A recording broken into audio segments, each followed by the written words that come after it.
इस बड़े हवाई हमले से राजधानी में कई इमारतें और शहरी इलाके मुतासिर हुए, जिसे यूक्रेनी हुक्काम ने 3 साल के तनाज़े के सबसे बुरे हमलों में से एक बताया। मकामी कीव इमरजेंसी सर्विस के मुताबिक रात भर हुए हमलों में कम से कम एक शख्स की मौत हो गई। जुम्मे को शहरी और फौजी हुक्काम ने कहा कि 13 घंटे तक चले हमले में कम से कम 23 लोग जख्मी हुए हैं। मुल्क की एयरफोर्स के मुताबिक यूक्रेन ने रिकॉर्ड 539 रूसी ड्रोन में से 476 को रोक दिया। इसने कहा कि रूस ने 11 क्रूज और बैलिस्टिक मिसाइलें भी लॉन्च की। इलाके के हुक्काम ने कहा कि यूक्रेन के नए इंटरसेप्टर ड्रोन के जरिए 60 रूसी ड्रोन को मार गिराया गया। जुमे की सुबह शहर में धमाकों और ड्रोन की आवाज गूंजने की वजह से हजारों शहरियों ने रात पनाह गाहों में बिताई, जिनमें मेट्रो स्टेशन या जेरे जमीन पार्किंग शामिल है। यूक्रेन के वजीर खारजा एंड्री सिबिहा ने कहा, कीव में ये बहुत भयानक और नींद हराम करने वाली रात थी। ये अब तक की सबसे खराब रातों में से एक है।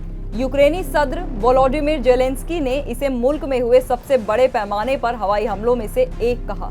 जेलेंस्की ने कहा, खासतौर से कल हमारे शहरों और इलाकों में पहले हवाई हमले की वार्निंग लगभग उसी वक्त शुरू हुई जब मीडिया में सदर ट्रंप और पुतिन के बीच फोन कॉल पर चर्चा की गई। एक बार फिर रूस दिखा रहा है कि उसका जंग और दहशत को खत्म करने का कोई इरादा नहीं है। शुरुआत में शहर की एयर डिफेंस और उनके नए ड्रोन टू ड्रोन इंटरसेप्टर की आवाज रूसी हमलों को नाकाम करने के लिए काम करते हुए सुनी जा सकती थी, लेकिन जैसे जैसे घंटे बीतते गए, हवा में ड्रोन की लगातार गड़गड़ाहट जारी रही और बाद में हमलों की आवाजें सुनी जा सकती थी। यूक्रेन की स्टेट इमरजेंसी सर्विस के मुताबिक हमलों की वजह से कई शहरी जिलों में इमारतों और ढांचों में आग लग गई और बहुमंजिला इमारतों को मामूली तौर पर नुकसान हुआ। उन्होंने कीव के रेलवे के एक हिस्से को भी तबाह कर दिया और जख्मियों की कॉल का जवाब देने वाली 5 एम्बुलेंस को तबाह कर दिया। वजीर खारजा राडोस्लाव सिकोरस्की के मुताबिक हमले के दौरान पोलैंड के सिफारत खाने को भी नुकसान पहुंचा, जिन्होंने अमेरिका से यूक्रेन को जहाजों को तबाह करने वाले गोला बारूद फराहमी बहाल करने